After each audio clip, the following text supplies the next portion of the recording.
आप लोगों को डेफिनेटली 4 मार्क्स मिल जाएंगे। तो क्रिस्पी पकोड़ास बनाने के लिए सोडियम कह देगा जा इलेक्ट्रॉन जा, जी ले अपनी जिंदगी। हेलो हेलो हेलो बच्चों, welcome welcome welcome to your favourite channel science की पाठशाला, जहां पे हम साइंस के experiments, theoretical concepts and numericals को डिस्कस करते हैं। आज के इस लेक्चर में हम डिस्कस करने वाले हैं केमिस्ट्री के मोस्ट इंपॉर्टेंट क्वेश्चन जो आपकी हाफ ईयरली एग्जाम में डेफिनेटली पूछे जाएंगे। इसलिए ये लेक्चर बिल्कुल भी मिस मत करना और एंड तक देखना।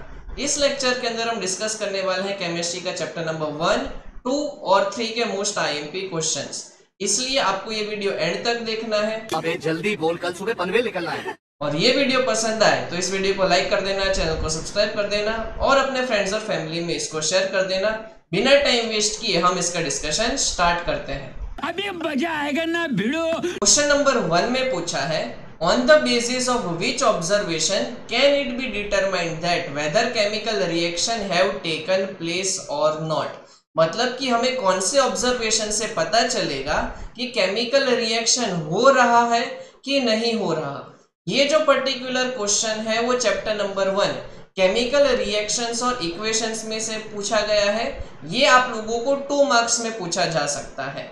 अब कौन कौन से ऑब्जर्वेशंस हमें नोटिस करने हैं जिससे आइडिया आएगा कि केमिकल रिएक्शन हुआ कि नहीं। सबसे पहले हम नोटिस करेंगे कि क्या कोई पर्टिकुलर रिएक्शन में किसी भी केमिकल का स्टेट चेंज हो रहा है कि नहीं। जैसे कि फॉर एग्जांपल हमने एक रिएक्शन देखा था कि जब भी हम वाटर में से करंट को पास करते हैं तो वहां पे वो जो वाटर है वो हाइड्रोजन और ऑक्सीजन में स्प्लिट हो जाता था। यहाँ पे वाटर का स्टेट लिक्विड होता था, लेकिन बाद में हाइड्रोजन और ऑक्सीजन जो है वो गैस के फॉर्म में हमें टेस्ट ट्यूब में मिलते थे। इसका मतलब लिक्विड का कन्वर्जन गैस में हो रहा था। दैट मीन्स हम कह सकते हैं कि यहाँ पे केमिकल रिएक्शन हो रहा था। सेकेंड ऑब्जर्वेशन हमें देखना है कि केमिकल रिएक्शन में गैस निकल रही है कि नहीं।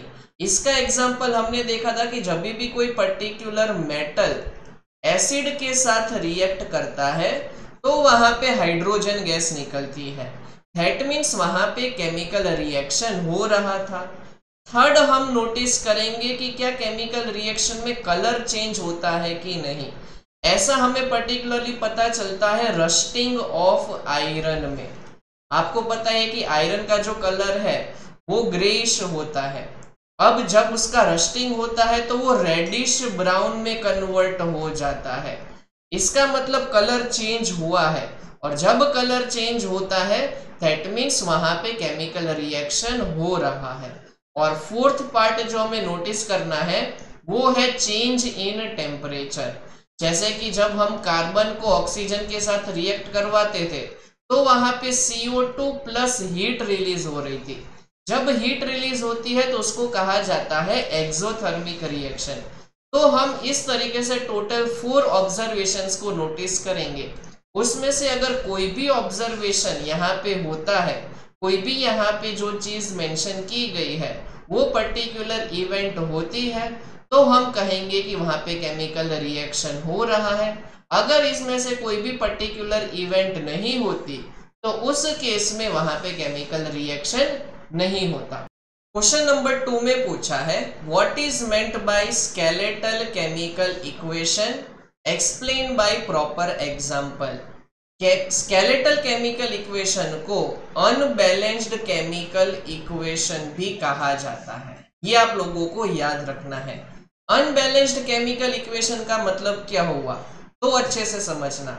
जब भी लेफ्ट हैंड साइड पे और राइट हैंड साइड पे नंबर ऑफ एटम्स रिएक्टेंट के और प्रोडक्ट के अगर इक्वल नहीं है तो उस केस में उसको कहा जाता है अनबैलेंस्ड केमिकल इक्वेशन। जब भी रिएक्टेंट के नंबर ऑफ एटम्स और प्रोडक्ट के नंबर ऑफ एटम्स इक्वल नहीं होंगे तब उस केस में हम कहेंगे इसको अनबैलेंस्ड केमिकल इक्वेशन। ये भी हमें चैप्टर नंबर 1 में से पूछा गया क्वेश्चन है। हमें इसको प्रॉपर एग्जाम्पल के साथ लिखना है।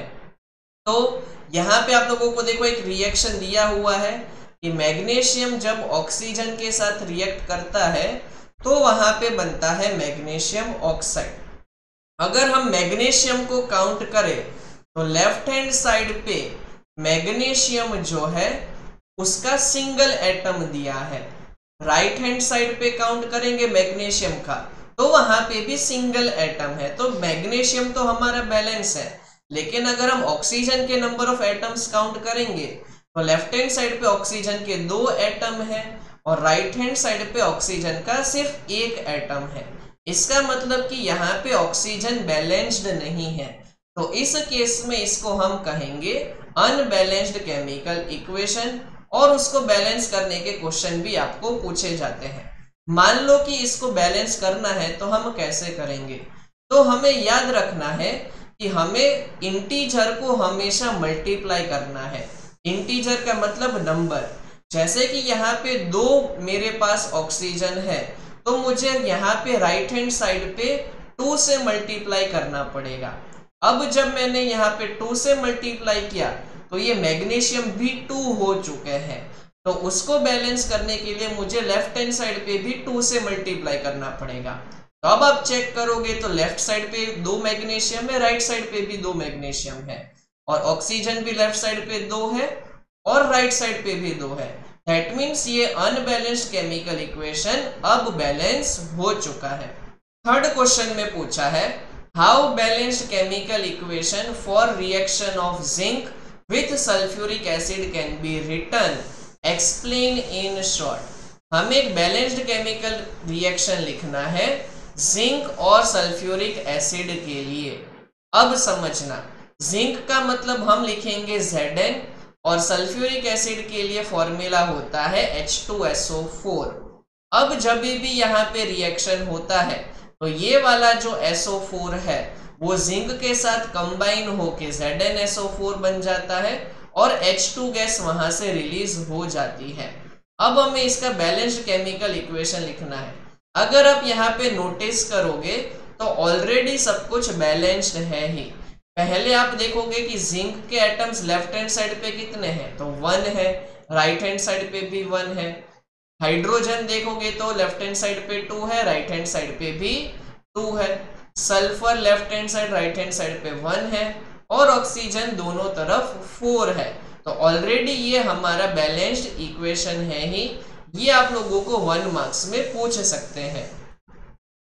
नेक्स्ट क्वेश्चन में पूछा है explain combination reaction with example.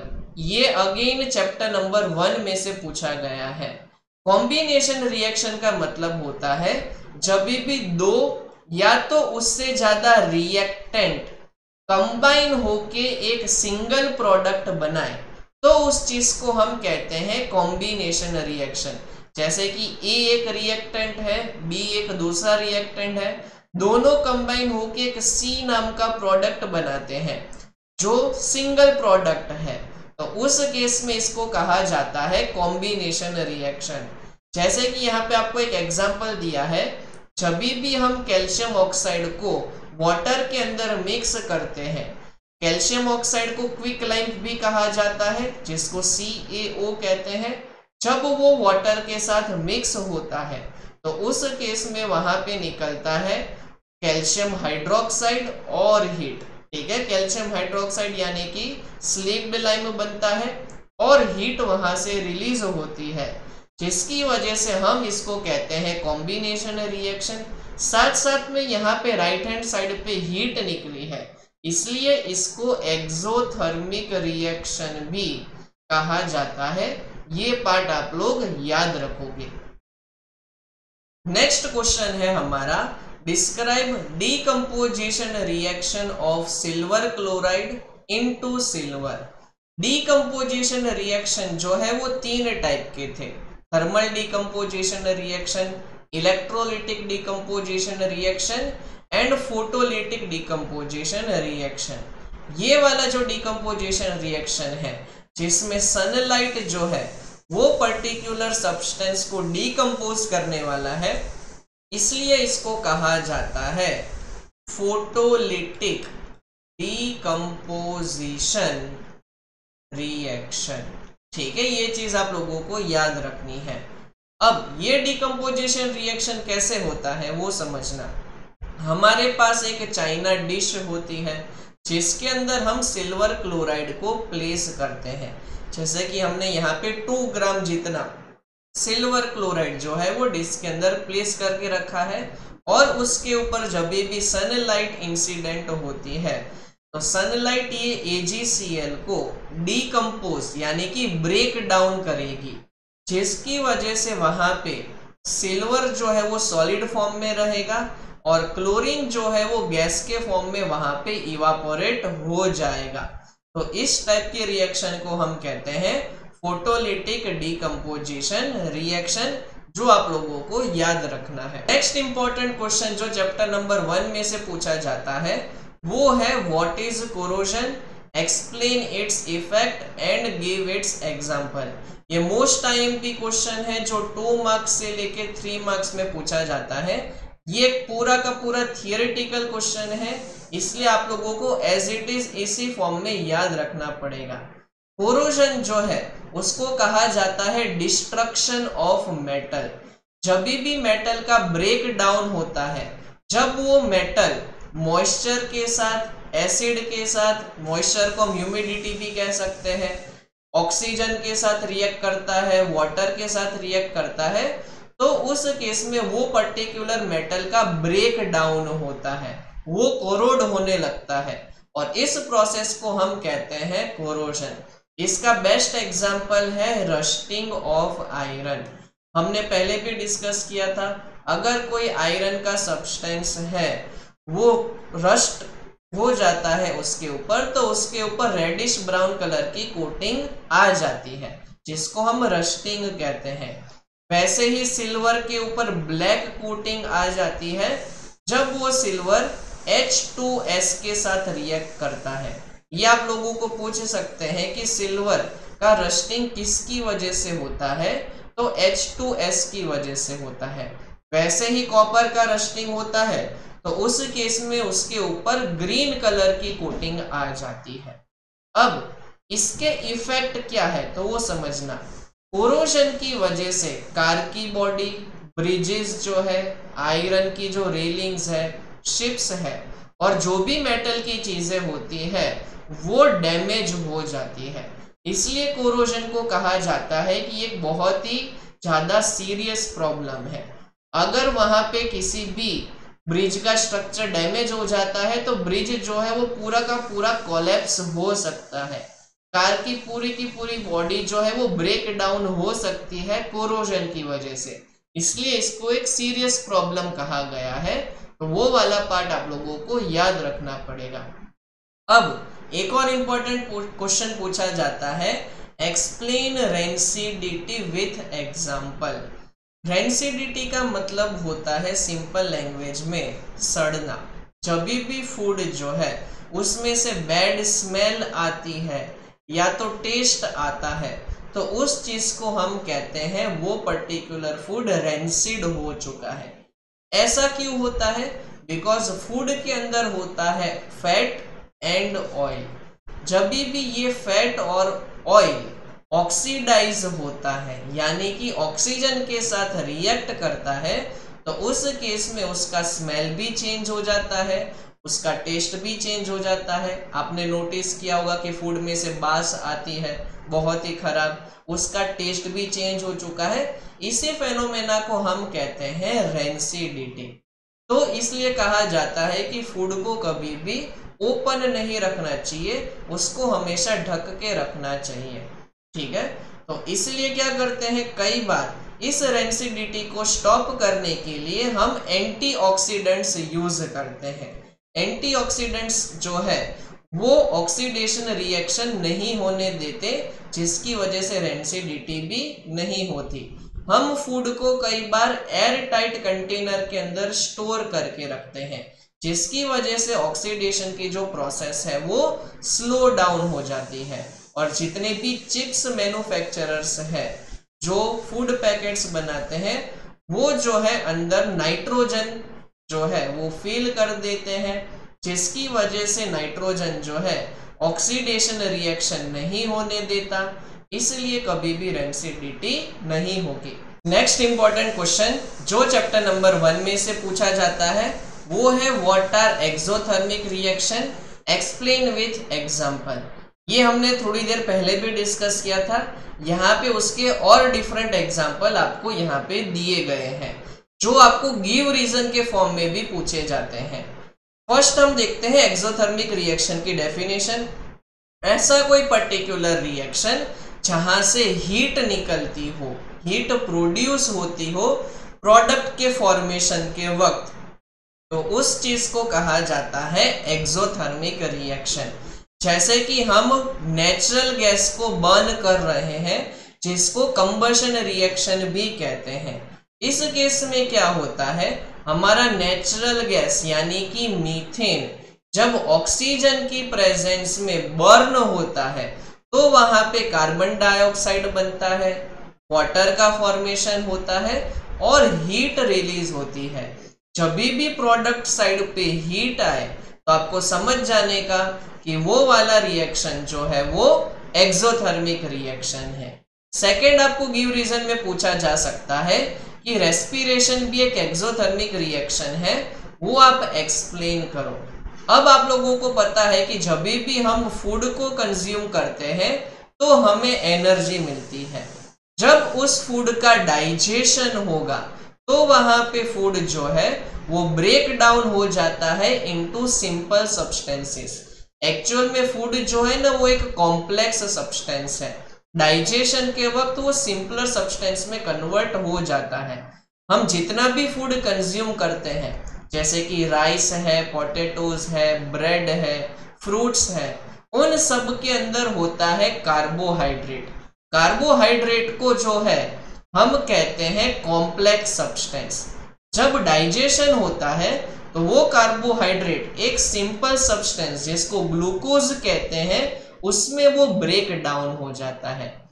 जब भी ग्लूकोज फॉर्म हो जाता है हमारे बॉडी के अंदर तो वो ग्लूकोज जिसका फॉर्मूला होता है C6H12O6 वो रिएक्ट करता है ऑक्सीजन के साथ और उस केस में वहां से कार्बन डाइऑक्साइड निकलती है और वाटर वेपर बनता है और साथ साथ में एनर्जी रिलीज होगी।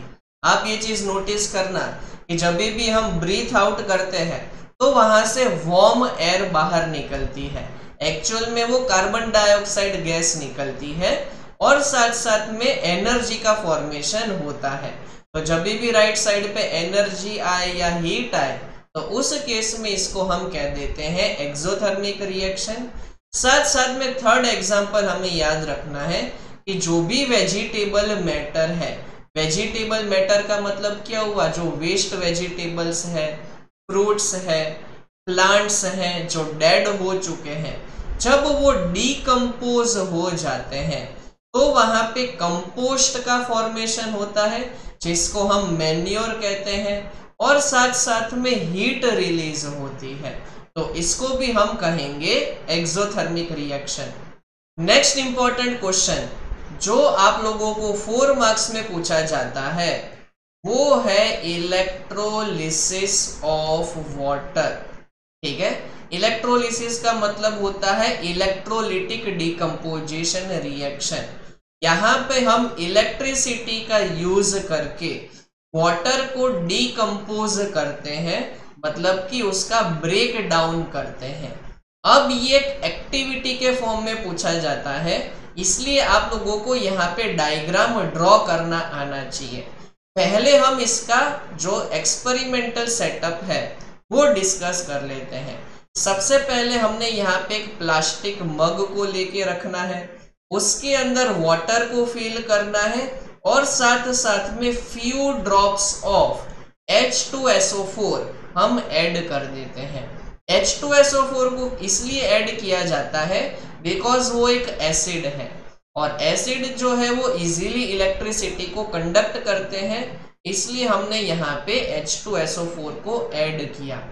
अब हमें यहाँ पे प्लास्टिक के मग के नीचे होल्स बनाने हैं, 2 होल्स बनाएंगे और उसमें से पास करेंगे ग्रेफाइट के रॉड्स। ठीक है, एक लेफ्ट हैंड साइड पे, दूसरा राइट हैंड साइड पे, और उसको कवर कर देंगे ऊपर से टेस्ट ट्यूब के साथ। एक लेफ्ट हैंड साइड पे टेस्ट ट्यूब है, दूसरी राइट हैंड साइड पे टेस्ट ट्यूब है। जो particular graphite rod positive terminal के साथ कनेक्टेड होता है बैटरी के साथ, उसको एनोड कहते हैं, और जो पर्टिकुलर ग्रेफाइट रॉड नेगेटिव के साथ कनेक्टेड होता है उसको हम कैथोड कहते हैं। साथ साथ में हम यहाँ पे स्विच को कनेक्ट करेंगे ऑन एंड ऑफ करने के लिए। अब जब भी हम यहाँ से करंट को पास करेंगे तो आप लोगों को पता ही है कि इसके अंदर हमने वाटर को रखा हुआ है। जब वाटर में से करंट पास होता है, इलेक्ट्रोलिसिस प्रोसेस होती है, तो वो हाइड्रोजन और ऑक्सीजन गैस में स्प्लिट हो जाता है। अब आप लोगों को याद रखना है कि कौन सी टेस्ट ट्यूब में कौन सा गैस आएगा। आप लोगों को पता है कि एनोड एक पॉजिटिव टर्मिनल है, तो पॉजिटिव टर्मिनल वाला जो टेस्ट ट्यूब है या तो रॉड है, वो हमेशा नेगेटिव चार्ज वाली गैस को ही कलेक्ट करेगा, बिकॉज वो अट्रैक्ट करेगा। तो एनोड के ऊपर नेगेटिव चार्ज वाली गैस यानी कि ऑक्सीजन मिलेगी, और कैथोड एक नेगेटिव टर्मिनल होता है, वहां पे पॉजिटिव चार्ज वाली गैस यानी कि हाइड्रोजन मिलेगा। अब आप लोगों को पूछा जाता है कि कौन सी गैस ज्यादा अमाउंट में मिलेगी, तो हाइड्रोजन जो है वो ऑक्सीजन के कंपैरिजन में डबल मिलता है, तो हाइड्रोजन जो है वो 2 टाइम्स मिलेगा एज कंपेयर टू ऑक्सीजन। ये पार्ट अगर आप लोग अच्छे से समझ लोगे और लिख लोगे तो आप लोगों को डेफिनेटली 4 मार्क्स मिल जाएंगे। नेक्स्ट इंपॉर्टेंट क्वेश्चन हम डिस्कस करने वाले हैं, जिसको हम कहते हैं double displacement reaction. IMP question है ये आपको 3 मार्क्स में पूछा जाता है, और साथ साथ में इसको हम प्रेसिपिटेशन रिएक्शन भी कहते हैं। ठीक है, तो एक साथ हम 2 रिएक्शन देखने वाले हैं, double displacement reaction and precipitation reaction. अब क्या होता है डबल डिस्प्लेसमेंट रिएक्शन, वो अच्छे से समझना। यहाँ पे हमें बेरियम सल्फेट और सोडियम क्लोराइड को मिक्स करना है। आप लोगों को दिखाई दे रहा है कि एक टेस्ट ट्यूब के अंदर बेरियम क्लोराइड का सॉल्यूशन लिया है, दूसरे टेस्ट ट्यूब के अंदर सोडियम सल्फेट यहाँ पे लिखा हुआ है। ठीक है, तो यहाँ पे सोडियम क्लोराइड की जगह पे आप लोग लिख देना सोडियम सल्फेट। ठीक है, अब समझना, जब भी 2 कंपाउंड को हम मिक्स करते हैं तो वहां पे पॉजिटिव आयंस और नेगेटिव आयंस जो है वो एक्सचेंज हो जाते हैं, डिस्प्लेस हो जाते हैं। फॉर एग्जाम्पल यहाँ पे Na2SO4 है, तो Na2SO4 में Na पॉजिटिव होता है, SO4 नेगेटिव होता है। बेरियम क्लोराइड में Ba पॉजिटिव होता है और Cl नेगेटिव होता है। तो इसका जो पॉजिटिव है वो इसके नेगेटिव के साथ कंबाइन होता है, और ये वाला पॉजिटिव जो है वो ये वाले नेगेटिव के साथ कंबाइन होता है। मतलब कि पॉजिटिव आयंस और नेगेटिव आयंस डिस्प्लेस हो जाते हैं, एक्सचेंज हो जाते हैं, और वैसे रिएक्शन को हम कहते हैं double displacement reaction. That means हम यहाँ पे प्रोडक्ट बनाएंगे BaSO4 और NaCl। अब यहाँ पे BaSO4 के आगे देखो क्या लिखा है, सॉलिड। अब जब भी कोई सॉलिड सब्सटेंस फॉर्म होता है एक्वस सॉल्यूशन के अंदर, तो वो पर्टिकुलर सॉलिड सब्सटेंस को हम कहते हैं प्रेसिपिटेट। ठीक है, और यहाँ पे जो प्रेसिपिटेट का कलर होता है वो होता है व्हाइट। ये आप लोगों को MCQ में भी पूछा जा सकता है। ठीक है, प्रेसिपिटेट का मतलब होता है इनसॉल्यूबल सॉलिड। ठीक है, आप याद रखना, प्रेसिपिटेट मीन्स इनसॉल्यूबल सॉलिड जो फॉर्म होता है आफ्टर अ केमिकल रिएक्शन। तो ये आप लोगों को 3 मार्क्स में अगर पूछा जाए तो रिएक्शन के साथ एक्सप्लेन करना आना चाहिए। नेक्स्ट इंपॉर्टेंट क्वेश्चन हम डिस्कस करने वाले हैं रेडॉक्स रिएक्शन। क्या होता है रेडॉक्स रिएक्शन समझना। यहाँ पे अगेन हम एक एक्टिविटी करने वाले हैं जहां पे हम कॉपर को कन्वर्ट करने वाले हैं कॉपर ऑक्साइड में। इस एक्टिविटी के अंदर हमें चाइना डिश के अंदर कॉपर के पाउडर को कलेक्ट करके रखना है और उसको हीट करना है। जब भी हम किसी भी सब्सटेंस को हीट करते हैं तो उस केस में वो पर्टिकुलर सब्सटेंस हमेशा ऑक्सीजन के साथ रिएक्ट करता है। तो कॉपर यहाँ पे ऑक्सीजन के साथ रिएक्ट करके कॉपर ऑक्साइड का फॉर्मेशन करता है। ये आप लोगों के एक्सरसाइज में भी क्वेश्चन पूछा गया है। साथ साथ में ये पूछते हैं कि कॉपर ऑक्साइड का कौन सा कलर बनता है। तो याद रखना है कि copper oxide is always black in colour. तो यहाँ पे कॉपर का ऑक्सीडेशन हो चुका है बिकॉज वो ऑक्सीजन के साथ रिएक्ट कर रहा है। ये प्रोसेस को हम कह देंगे ऑक्सीडेशन। ठीक है, अब रिडक्शन रिएक्शन क्या होता है वो पार्ट आप लोग अच्छे से समझना। जो मेरे पास अब यहाँ पे कॉपर ऑक्साइड है, मान लो मैं उसको हाइड्रोजन के साथ रिएक्ट करवाता हूं तो क्या होगा, ये वाला कॉपर जो है वो स्प्लिट हो जाएगा और ये वाला ऑक्सीजन हाइड्रोजन के साथ कंबाइन होके बना देगा H2O। तो इस केस में क्या हो रहा है, कॉपर ऑक्साइड जो है उसने ऑक्सीजन को लूज किया।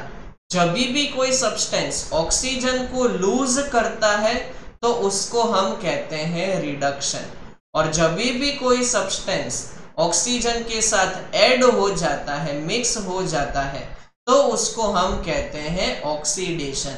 तो हाइड्रोजन ऑक्सीडाइज होके वाटर बना देता है और कॉपर ऑक्साइड रिड्यूस होके कॉपर में कन्वर्ट हो जाता है।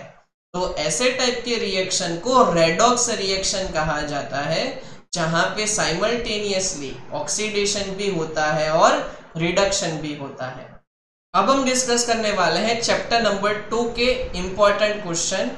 फर्स्ट क्वेश्चन में गिवन है discuss test of acids and bases using indicators of acid base and litmus paper in a laboratory.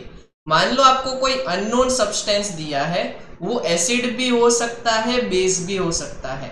अब आपको इंडिकेटर का यूज करके आइडेंटिफाई करना होता है कि वो एसिड है या बेस है।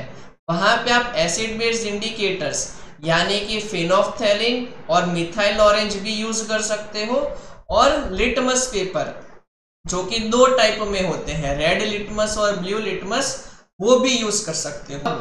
मान लो कि HCl का सॉल्यूशन है, वो जब रेड लिटमस के साथ रिएक्ट करता है तो कोई भी वहां पे चेंज नहीं आता। ये आपको याद रखना है कि acid converts blue litmus red, हमेशा ये याद रखना है, BR ऐसे याद रख सकते हो। एसिड हमेशा ब्लू लिटमस को रेड में कन्वर्ट करेगा और उसका ऑपोजिट बेस के साथ होता है, वो रेड लिटमस को ब्लू में कन्वर्ट करता है। इसलिए जब भी हम एसिड को रेड लिटमस के साथ करेंगे ना तो कोई चेंज नहीं आएगा, लेकिन जब वो ब्लू लिटमस के साथ रिएक्ट करता है तो वहां पे वो रेड कलर में ब्लू लिटमस को कन्वर्ट कर देता है। जब एसिड फिनोफ्थैलिन के साथ रिएक्ट करता है तो वो कलरलेस ही रहता है, लेकिन मिथाइल ऑरेंज के साथ वो रिएक्ट करेगा तो वहां पे ऑरेंज और रेड वाला कलर जो है हमें दिखाई देगा।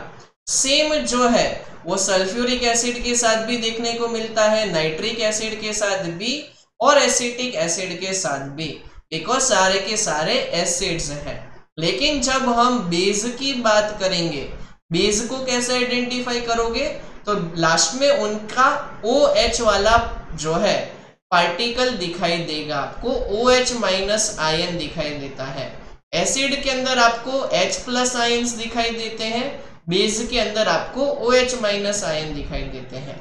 अब बेस क्या करेंगे, रेड लिटमस को ब्लू में कन्वर्ट करेंगे, इसलिए रेड लिटमस देखोगे तो वो ब्लू में कन्वर्ट होता जाएगा, लेकिन ब्लू लिटमस के ऊपर कोई चेंज दिखाई नहीं देगा। जब बेसिस फिनोफ्थैलिन के साथ रिएक्ट करते हैं तो वो पिंक कलर में कन्वर्ट हो जाते हैं। इसका ऑलरेडी हमने एक्सपेरिमेंट आप लोगों को सिखाया था, वो मिस किया है तो आप चैनल की प्लेलिस्ट में जाके देख सकते हो। और मिथाइल ऑरेंज के साथ जब वो रिएक्ट करते हैं तो वहां पे कलर जो है वो येलो बनता है। ये पार्ट आप लोगों को याद रखना पड़ेगा। इसमें से बहुत सारे एमसीक्यूज आप लोगों को पूछे जा सकते हैं। नेक्स्ट इंपॉर्टेंट क्वेश्चन जो पूछा जाता है वो होता है neutralisation reaction between acid and base. जब भी न्यूट्रलाइजेशन रिएक्शन होता है तो वहां पे बेस और एसिड मिलके सॉल्ट एंड वाटर का फॉर्मेशन करते हैं। दोनों जो है वो अपनी अपनी characteristics, acidic characteristic and basic characteristic को लूज करके एक न्यूट्रल सब्सटेंस यानी कि सॉल्ट का फॉर्मेशन करते हैं। फॉर एग्जाम्पल NaOH हमारे पास बेस है और हाइड्रोक्लोरिक एसिड है, तो यहाँ पे इसका ब्रेक डाउन होता है। ये जो पॉजिटिव Na है वो नेगेटिव Cl के साथ कंबाइन होके NaCl बना देता है और H और OH मिलके वाटर का फॉर्मेशन करते हैं। सिमिलरली एक और एग्जांपल देखना है तो सल्फ्यूरिक एसिड H2SO4 जब पोटेशियम हाइड्रोक्साइड यानी कि KOH के साथ रिएक्ट करता है तो उस केस में वहां पे ये जो पोटेशियम हाइड्रोक्साइड है वो K को रिलीज कर देता है, तो K जो है वो H2SO4 में से SO4 के साथ रिएक्ट करके K2SO4 बनाता है और वाटर वहां पे सेपरेट हो जाता है। यानी कि हमेशा सॉल्ट एंड वाटर का ही फॉर्मेशन होता है। नेक्स्ट इंपॉर्टेंट क्वेश्चन है हमारे पास मेटालिक ऑक्साइड का एसिड के साथ रिएक्शन। ये आप लोगों को याद रखना पड़ेगा, ये सेम टू सेम जो हमारा न्यूट्रलाइजेशन रिएक्शन था उसके साथ मैच होता है। न्यूट्रलाइजेशन रिएक्शन में हमने देखा था कि सॉल्ट एंड वाटर का फॉर्मेशन होता था, इस केस में भी सॉल्ट एंड वाटर का ही फॉर्मेशन होगा। तो जब भी एसिड मेटल ऑक्साइड के साथ रिएक्ट करता है तो सॉल्ट एंड वाटर बनाएगा। अब मेटल तो हमने यहाँ पे ले लिया कॉपर और उसका ऑक्साइड फॉर्म यानी कि कॉपर ऑक्साइड, वो जब HCl के साथ रिएक्ट करता है तो आप लोगों को सबसे पहले H और O को सेपरेट करके क्या लिख देने का, H2O लिख देने का, और साथ साथ में कॉपर और क्लोरीन मिलके सॉल्ट बनाते हैं जिसको कहा जाता है कॉपर क्लोराइड। इसका कलर जो है वो ब्लूइश ग्रीन जैसा होता है। इसके अलावा अगर आपको लिखना है तो मैग्नीशियम ऑक्साइड भी HCl के साथ रिएक्ट करके MgCl2 बनाता है और H2O बनाता है। तो आप ये दो रिएक्शन याद रखोगे तो सफिशिएंट रहेगा। ये क्वेश्चंस आप लोगों को जनरली 2 मार्क्स में पूछे जाते हैं, तो 2 रिएक्शन उसके लिए हमेशा सफिशिएंट होते हैं। नेक्स्ट पूछा है importance of pH in everyday life. अब pH जो है वो मोस्ट IMP टॉपिक है, बिकॉज इसमें से हमेशा ऑब्जेक्टिव्स भी पूछे जाने का चांस रहता है और सब्जेक्टिव टाइप बड़े क्वेश्चंस जो 2 मार्क्स से 3 मार्क्स में पूछे जाते हैं उसका चांस हमेशा रहता है। तो pH वाला टॉपिक आप लोगों को हमेशा आना ही चाहिए।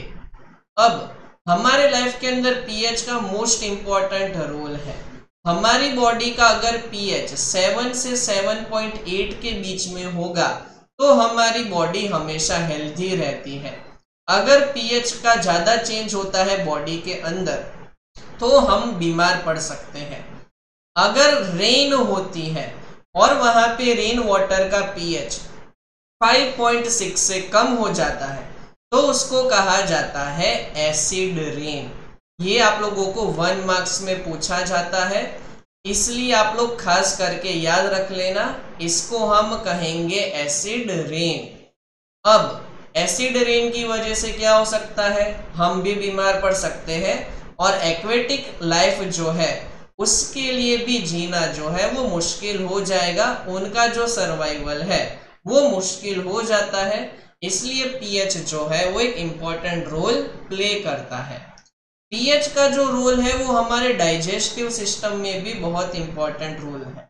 समझना इसको, जब भी डाइजेस्टिव सिस्टम वर्क करती है तो फूड को डाइजेस्ट करने के लिए हमारे बॉडी में हाइड्रोक्लोरिक एसिड रिलीज होता है। हाइड्रोक्लोरिक एसिड जब भी लार्ज अमाउंट में रिलीज होता है तो उस चीज को हम कहते हैं एसिडिटी। ठीक है, और एसिडिटी को हम ऐसे भी कह सकते हैं कि हमारे स्टमक के अंदर पेन होने लगता है, इरिटेशन होने लगता है, तो वहां पे जो एक्स्ट्रा एसिड रिलीज हुआ है उसको रिमूव करने के लिए हम बेस को कंज्यूम करते हैं। तो क्या हो जाता है, acid plus base gives salt and water, यानी कि न्यूट्रलाइजेशन रिएक्शन होता है। उस बेस को हम एंट एसिड्स भी कहते हैं। ठीक है, अब कौन से एंट एसिड्स हम कंज्यूम करते हैं, तो आपको पता है ये मार्केट में एक ब्रांड आती है इनो करके, तो वो इनो के अंदर क्या है, बेस है। कौन सा बेस वो लोग यूज करते हैं, तो मैग्नीशियम हाइड्रोक्साइड यूज करते हैं। दैट मीन्स यहाँ पे एसिडिटी को रिमूव करने के लिए हम मैग्नीशियम हाइड्रोक्साइड यानी कि एंट एसिड को कंज्यूम करेंगे, सो दैट एसिडिटी जो है वो रिमूव हो जाएगी। ये अगेन आप लोगों को 2 मार्क्स में पूछे जाने वाला इंपॉर्टेंट क्वेश्चन है। नेक्स्ट इंपॉर्टेंट क्वेश्चन है, why does tooth decay occur by change in pH. Tooth decay का मतलब होता है दांत का सड़ जाना, जो एक्चुअल में हमारे माउथ का पीएच चेंज होता है तब होता है, और हमें रेमेडीज लिखने हैं टू प्रिवेंट इट। ठीक है, जब भी हमारे माउथ का पीएच 5.5 से कम होने लगता है तब उस केस में टूथ डीके स्टार्ट होता है। एक्चुअल में हमारा जो टूथ का एनिमल है, जो ये वाला पार्ट होता है, वो हमारे बॉडी का हार्डेस्ट सब्सटेंस माना जाता है। ये बनता है कैल्शियम फॉस्फेट में से। कैल्शियम फॉस्फेट ये वर्ड याद रख लेना, ये आप लोगों को ऑब्जेक्टिव्स में भी पूछ सकते हैं। जब भी हमारे माउथ का पीएच 5.5 से कम हो जाएगा तो ये कैल्शियम फॉस्फेट ब्रेक होने लगता है, टूटने लगता है। ऐसा क्यों होता है, तो जब भी हम फूड को कंज्यूम करते हैं जिसके अंदर खास करके शुगर होता है, तो हमारे माउथ के अंदर जो बैक्टीरिया प्रेजेंट होते हैं वो एक एसिड का फॉर्मेशन करते हैं। शुगर जो है वो एसिड में कन्वर्ट होने लगता है बिकॉज ऑफ बैक्टीरिया, और उस केस में हमें पता है कि एसिड का जो पीएच है जब वो 5.5 से कम होने लगेगा तो इनेमल जो है यानी कि कैल्शियम फॉस्फेट का जो लेयर है वो ब्रेक होने लगेगा, जिसको हम कहते हैं टूथ डीके। ऑब्वियसली उसको अगर कम करना है तो हमें ऑब्वियसली हमारे माउथ को क्लीन रखना पड़ेगा, तो हम यहाँ पे जो है टूथ डीके से बच सकते हैं। अब टॉपिक नंबर 3 में से जो इंपॉर्टेंट क्वेश्चन पूछे जाते हैं, जहाँ पे हम वेरियस सॉल्ट्स का फॉर्मेशन देखेंगे और उसके यूजेस देखेंगे। ये जो ब्लीचिंग पाउडर वाला क्वेश्चन है वो ऑलमोस्ट हर साल पूछा जाता है। ये आप लोगों को 3 मार्क्स में पूछते हैं, इसलिए आप लोगों को ये खास करके याद रख लेना है। ये वाला क्वेश्चन आप लोग अच्छे से नोट कर देना अपने नोटबुक के अंदर। ब्लीचिंग पाउडर को कहा जाता है कैल्शियम ऑक्सीक्लोराइड। कैल्शियम होता है, ऑक्सीजन होता है और क्लोरीन होता है। जब ये स्लेक्ड लाइम के साथ रिएक्ट करता है, जिसको हम CaOH ट्वाइस कहते हैं, ठीक है, कैल्शियम हाइड्रोक्साइड स्लेक्ट लाइम जब क्लोरीन के साथ रिएक्ट करता है तो उस केस में कैल्शियम क्लोराइड CaCO Cl2 और वाटर का फॉर्मेशन होता है। अब इसके यूजेस याद रखने हैं, तो ऑब्वियसली हम यहाँ पे हमारे जो क्लोथ्स है उसको ब्लीच करने के लिए यूज करते हैं। हम कई बार अपने क्लोथ्स को लॉन्ड्री में बेचते हैं उसको अच्छे से क्लीन करने के लिए, तो वहां पे यूज होता है। केमिकल इंडस्ट्रीज में वो एज एन ऑक्सीडाइजिंग एजेंट भी काम में आता है, और यहाँ पे हम वाटर को जर्म्स फ्री करना चाहते हैं तो उस केस में हम वहां पे ब्लीचिंग पाउडर को यूज कर सकते हैं। अब अगेन एक दूसरा सॉल्ट हम देखते हैं जिसको बेकिंग सोडा यानी कि सोडियम हाइड्रोजन कार्बोनेट NaHCO3 कहते हैं। इसका फॉर्मेशन होता है because of 4 reactants NaCl, H2O, CO2 और NH3। ठीक है। ये सब कुछ जब रिएक्ट करते हैं तो वहां पे NH4Cl और हमारा मेन प्रोडक्ट NaHCO3 जिसको बेकिंग सोडा कहा जाता है। अब बेकिंग सोडा का हम यूज कैसे करते हैं, तो क्रिस्पी पकोड़ास बनाने के लिए। ये इंपॉर्टेंट वर्ड याद रख लेना, ये वर्ड बहुत बार आपको अपने एग्जाम पेपर में देखने को मिलेगा। ठीक है, क्रिस्पी पकोड़ास के साथ साथ वो लोग केक वर्ड यूज कर सकते हैं, तो ये भी आप लोगों को याद रखना है।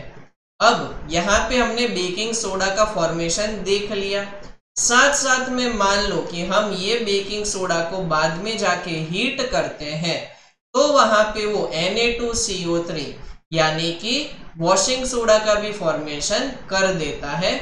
ये साथ साथ में हम इसको न्यूट्रलाइजिंग एसिड भी कहते हैं, इसको भी हम बेस के फॉर्म में यूज कर सकते हैं हमारी एसिडिटी को रिमूव करने के लिए। अब बेकिंग सोडा का कन्वर्जन होता है इनटू बेकिंग पाउडर। जब भी बेकिंग सोडा ये H+ को कहा जाता है टार्टेरिक एसिड। जब भी बेकिंग सोडा टार्टेरिक एसिड के साथ रिएक्ट करता है तो उस केस में कार्बन डाइऑक्साइड, वाटर और सॉल्ट का फॉर्मेशन होता है। बेसिकली यहाँ पे NaCl बनता है। ये अगेन आप लोगों को 1 मार्क्स में पूछ सकते हैं कि टार्टेरिक एसिड कहाँ पे यूज होता है, तो बेकिंग पाउडर को फॉर्म करने में जो है टार्टेरिक एसिड यूज होता है। साथ साथ में यहाँ पे जब कार्बन डाइऑक्साइड गैस रिलीज होती है तो हमारी ब्रेड है या तो केक है वो सॉफ्ट एंड स्पॉन्जी बन जाती है। हम इसको एंटासिड के फॉर्म में भी यूज कर सकते हैं और इसको यहाँ पे सोडा एसिड फायर एक्सटिंग्विशर के फॉर्म में भी यूज किया जाता है। क्योंकि यहाँ पे कार्बन डाइऑक्साइड गैस रिलीज होती है इसलिए हम इसको फायर एक्सटिंग्विशर में यूज करते हैं। नेक्स्ट इंपॉर्टेंट क्वेश्चन जो आप लोगों को 4 मार्क्स में पूछ सकते हैं वो है कॉस्टिक सोडा यानी कि NaOH का प्रिपरेशन और उसके यूजेस, जो इसके बाई प्रोडक्ट बनते हैं उसके यूजेस आपको पूछे जाते हैं। तो कॉस्टिक सोडा जो है जब वो NaCl का सॉल्यूशन और H2O को हम मिक्स करेंगे और उसमें से जब पास करेंगे इलेक्ट्रिक करंट को तो वहां पे NaOH, Cl2 और H2 का फॉर्मेशन होता है। हम यहाँ पे जो प्रोसेस यूज करते हैं वो प्रोसेस को कहा जाता है क्लोर अल्कलाई प्रोसेस। यहाँ पे हम एक कंटेनर के अंदर एनोड और कैथोड को लेते हैं। एनोड पॉजिटिव टर्मिनल के साथ कनेक्ट होता है, कैथोड नेगेटिव टर्मिनल के साथ। यहाँ से हम ब्राइन को पास करते हैं। ब्राइन का मतलब होता है NaCl का सॉल्यूशन, और जब इसमें से हम करंट पास करेंगे तो उस केस में यहाँ पे राइट हैंड साइड से NaOH बाहर निकल जाएगा। एनोड के ऊपर नेगेटिव चार्ज वाली गैस यानी कि Cl2 का फॉर्मेशन होता है और कैथोड पे पॉजिटिव चार्ज वाली गैस यानी कि H2 का फॉर्मेशन होता है। अब इसके यूजेस भी आपको याद रखने हैं। NaOH को हम मेटल को डीग्रीस करने के काम में लेते हैं। डीग्रीस करने का मतलब मेटल के ऊपर जितने भी कंटामिनेंट्स होते हैं, ऑयल हो सकता है, ठीक है, या तो दूसरे कंपाउंड होते हैं, उसको रिमूव करने के लिए हम NaOH का यूज करते हैं। सोप का मैन्युफैक्चरिंग है, डिटर्जेंट का मैन्युफैक्चरिंग है, पेपर बनाने के लिए, आर्टिफिशियल फाइबर बनाने के लिए, ये सब काम के लिए हम NaOH को यूज करते हैं। हाइड्रोजन को हम फ्यूल के फॉर्म में भी यूज करते हैं और फर्टिलाइजर जैसे कि अमोनिया बनाने के लिए भी यूज किया जाता है। क्लोरीन जो है उसको हम वाटर ट्रीटमेंट में यूज करते हैं, खास करके स्विमिंग पूल्स के अंदर, PVC बनाने के लिए, डिसइंफेक्टेंट बनाने के लिए, CFCs बनाने के लिए। तो इन सब के यूजेस आप लोगों को याद रख लेने हैं। एक और इम्पॉर्टेंट पार्ट हम देख लेते हैं, दैट इज वॉशिंग सोडा का फॉर्मेशन और उसके यूजेस। वॉशिंग सोडा अभी हमने थोड़ी देर पहले देखा था कि हमने बेकिंग सोडा को इस तरीके से बनाया था, और जब हमने बेकिंग सोडा को हीट कर दिया तो वहां पे हमें मिल गया वॉशिंग सोडा। इसको हम कहते हैं सोडियम कार्बोनेट। एक्चुअल में वॉशिंग सोडा के साथ जो है 10 मॉलिक्यूल्स ऑफ वाटर प्रेजेंट होते हैं। तो जब भी Na2CO3 को हम वाटर के साथ मिक्स करेंगे तो उस केस में वॉशिंग सोडा बन जाता है। अब इसके यूजेस आप लोग नोट कर लेना, ग्लास के फॉर्मेशन में, सोप के फॉर्मेशन में, पेपर इंडस्ट्रीज में इसका यूज होता है, बोरेक्स बनाने के लिए भी यूज करते हैं, वॉशिंग सोडा को क्लीनिंग पर्पस के लिए भी यूज करते हैं, और मोस्ट IMP पॉइंट वाटर की हार्डनेस को रिमूव करने के लिए इसका यूज किया जाता है। ये पर्टिकुलर ऑब्जेक्टिव आपको 1 मार्क में पूछते हैं कि कौन सा पर्टिकुलर सब्सटेंस वाटर की हार्डनेस रिमूव कर सकता है, तो आप लोग लिख दोगे वॉशिंग सोडा। अब एक और प्रिपरेशन हम देख लेते हैं, that is plaster of Paris. Plaster of Paris actual में हमें मिलता है जिप्सम में से। जिप्सम का मतलब होता है calcium sulphate and 2 molecules of water. जब हम इसको हीट करते हैं 100 डिग्री सेल्सियस यानी कि 373 केल्विन पे, तो वहां पे 1.5 मॉलिक्यूल ऑफ वाटर निकल जाता है और हाफ मॉलिक्यूल ऑफ वाटर रह जाता है। अब ये जो कंपाउंड बना उसको हम कहते हैं POP और प्लास्टर ऑफ पेरिस। इसका काम है जो फ्रैक्चर्ड बोन है उसको प्लास्टर करने का और सपोर्ट करने का। अगर हमें वापिस से जिप्सम चाहिए तो वापिस से वाटर को ऐड कर दो तो POP वापिस से जिप्सम में कन्वर्ट हो जाएगा। साथ साथ में ये टॉयज बनाने के लिए, डेकोरेशन का मटेरियल बनाने के लिए और किसी भी सरफेस को स्मूथ बनाने के लिए हम इसका यूज करते हैं। अब हम chapter number 3 metals and non metals के इंपॉर्टेंट क्वेश्चन डिस्कस करने वाले हैं। जो क्वेश्चन ऑलमोस्ट हर साल पूछा जाता है वो है amphoteric oxide. Amphoteric oxide actual में ऐसे मेटल के ऑक्साइड होते हैं जो एसिड के साथ और बेस के साथ दोनों के साथ रिएक्ट करते हैं। इसके सिर्फ 2 एग्जाम्पल आप लोगों को याद रखने हैं, that is aluminium oxide and zinc oxide. वो एसिड के साथ भी रिएक्ट करते हैं, बेस के साथ भी रिएक्ट करते हैं, इसलिए हम इसको कहते हैं एम्फोटेरिक ऑक्साइड।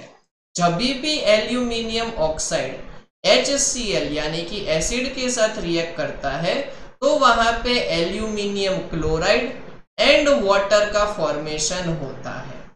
जब भी एल्यूमिनियम ऑक्साइड बेस यानी कि NaOH के साथ रिएक्ट करता है तो वहां पे सोडियम एल्यूमिनेट एंड वाटर का फॉर्मेशन होगा।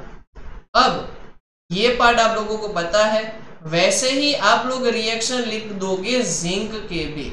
जब भी जिंक HCl के साथ रिएक्ट करता है तो वहां पे बनता है जिंक क्लोराइड। वैसे ही जब जिंक NaOH के साथ रिएक्ट करता है तो वहां पे बनता है सोडियम जिंकेट यानी कि Na2ZnO2। तो ये इंपॉर्टेंट क्वेश्चन आप लोग याद कर लेना। नेक्स्ट हमें वाटर का रिएक्शन देखना है मेटल के साथ। अब आप लोगों को यहाँ पे मोस्ट IMP ये जो पार्ट है वो याद रखना पड़ेगा बिकॉज इसमें से 1 मार्कर्स भी बनते हैं। जब भी सोडियम और पोटेशियम वाटर के साथ रिएक्ट करते हैं तो तुरंत आग लग जाती है। इसके बहुत सारे वीडियोस आप लोगों ने ऑलरेडी देखे ही होंगे। क्यों आग लगती है? तो जब भी ये पर्टिकुलर मेटल वाटर के साथ रिएक्ट करते हैं तो वहां पे हाइड्रोजन गैस निकलती है और हाइड्रोजन गैस की वजह से आग लग जाती है। ठीक है। फिर कैल्शियम और मैग्नीशियम जब भी वाटर के साथ रिएक्ट करते हैं तो वो थोड़ी देर के लिए फ्लोट करते हैं वाटर के सरफेस के ऊपर। एल्यूमिनियम, आयरन और जिंक सिर्फ और सिर्फ वाटर वेपर के साथ ही रिएक्ट कर सकते हैं। दैट मीन्स जब भी मेटल वाटर के साथ रिएक्ट करता है तो फर्स्ट स्टेप में मेटल ऑक्साइड और हाइड्रोजन बनेगा और नेक्स्ट स्टेप में वहां पे वो बना देता है मेटल का हाइड्रोक्साइड। अगर आपको पूछे कि सबसे ज्यादा रिएक्टिव कौन सा मेटल है तो आप लोग लिख दोगे पोटेशियम, और सबसे लीस्ट रिएक्टिव कौन सा मेटल है तो आप लोग लिख दोगे कॉपर। एक्चुअल में कॉपर कभी भी वाटर के साथ रिएक्ट नहीं करता। थर्ड क्वेश्चन जो है इस चैप्टर का, उसमें हमें मेटल के रिएक्शन लिखने हैं एसिड के साथ। जैसे हमारे पास यहाँ पे मैग्नीशियम है, वो जब H2SO4 जो एक्वस नेचर का है उसके साथ रिएक्ट करता है तो ये SO4 Mg के साथ कंबाइन होकर मैग्नीशियम सल्फेट और हाइड्रोजन का फॉर्मेशन करता है। जब भी एल्यूमिनियम H2SO4 के साथ रिएक्ट करेगा तो एल्यूमिनियम सल्फेट का जो है फॉर्मेशन होता है, और जब भी जिंक H2SO4 के साथ रिएक्ट करता है तो जिंक सल्फेट का फॉर्मेशन होता है। दैट मीन्स यहाँ पे मेटल के सॉल्ट बनते हैं और हाइड्रोजन गैस वहां पे रिलीज होता है। अब ये एक 2 मार्क्स का IMP क्वेश्चन है। हमें NaCl का फॉर्मेशन करना है using electronic configuration. Electronic configuration आपको सोडियम का भी पता होना चाहिए और क्लोरीन का भी पता होना चाहिए। सोडियम का एटॉमिक नंबर 11 होता है। दैट मीन्स फर्स्ट ऑर्बिट में 2 इलेक्ट्रॉन्स आएंगे, सेकंड में 8 आएंगे और लास्ट वाली ऑर्बिट में 1। दैट मीन्स यहाँ पे सोडियम 1 इलेक्ट्रॉन को लूज कर सकता है। ठीक है, तो वो 1 इलेक्ट्रॉन को लूज करेगा। क्लोरीन का इलेक्ट्रॉनिक कॉन्फ़िगरेशन होता है 2, 8 एंड 7। तो इसने जो इलेक्ट्रॉन लूज किया वो ये गेन कर देगा। सोडियम कह देगा जा इलेक्ट्रॉन जा, जी ले अपनी जिंदगी, तो इलेक्ट्रॉन जो है वो क्लोरीन गेन कर लेता है। दैट मीन्स वहां पे इस तरीके से सोडियम ने अपना 1 इलेक्ट्रॉन लूज किया और क्लोरीन ने वो इलेक्ट्रॉन गेन किया, तो Na+ और Cl- का इस तरीके से फॉर्मेशन होता है जिसको हम कहते हैं NaCl। नेक्स्ट इंपॉर्टेंट क्वेश्चन जो आप लोगों को पूछते हैं वो है आयनिक कंपाउंड की प्रॉपर्टीज। आयनिक कंपाउंड्स क्या होते हैं? तो जहां पे पॉजिटिव आयन और नेगेटिव आयन का फॉर्मेशन होता है और वो पॉजिटिव आयन और नेगेटिव आयन कंबाइन होके जो कंपाउंड बनाते हैं उनको हम कहते हैं आयनिक कंपाउंड। जैसे कि NaCl हो गया, KCl हो गया, तो ऐसे कंपाउंड को हम आयनिक कंपाउंड कहते हैं। फर्स्ट इनकी जो फिजिकल प्रॉपर्टी है वो है कि ये सॉलिड स्टेट में हमेशा रहते हैं। क्यों सॉलिड स्टेट में?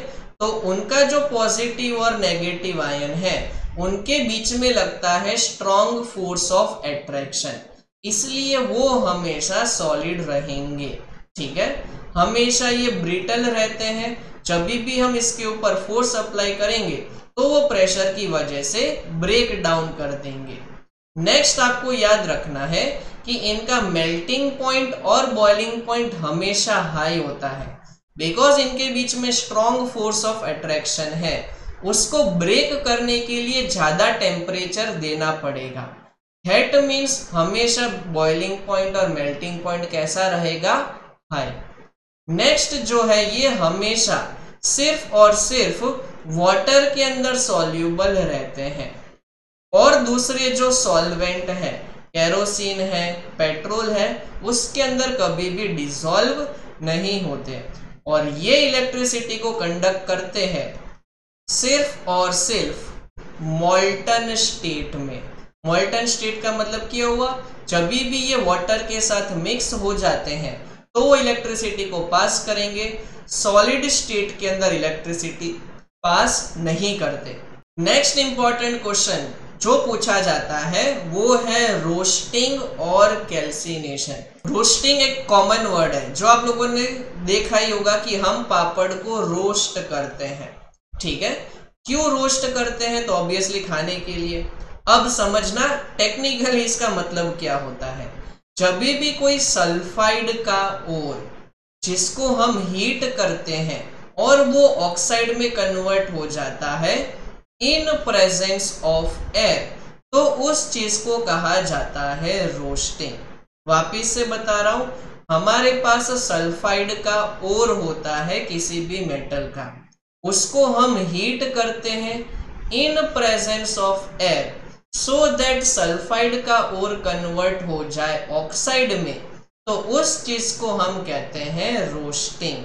जैसे कि मेरे पास यहाँ पे जिंक सल्फाइड है और मेरे पास ऑक्सीजन है और मैंने हीट कर दिया, तो वो जो सल्फाइड है वो कन्वर्ट हो गया ऑक्साइड में और SO2 गैस रिलीज हो गई, इसको हम कहेंगे रोस्टिंग।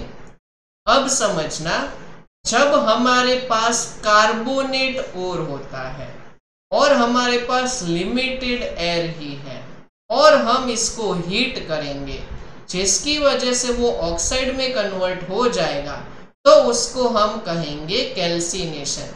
ठीक है, तो हमने जब जिंक कार्बोनेट को हीट किया जिसकी वजह से वो जिंक ऑक्साइड में कन्वर्ट हो गया, सो दैट इसको हम कह देंगे कैल्सिनेशन।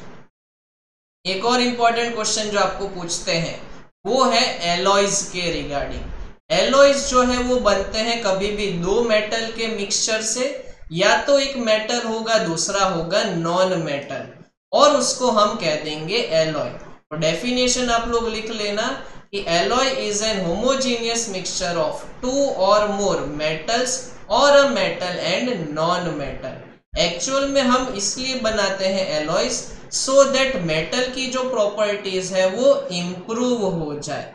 कुछ मेटल्स सॉफ्ट होते हैं तो उसको हार्ड में कन्वर्ट करने के लिए हम एलॉयज बनाते हैं, जैसे कि स्टेनलेस स्टील हो गया।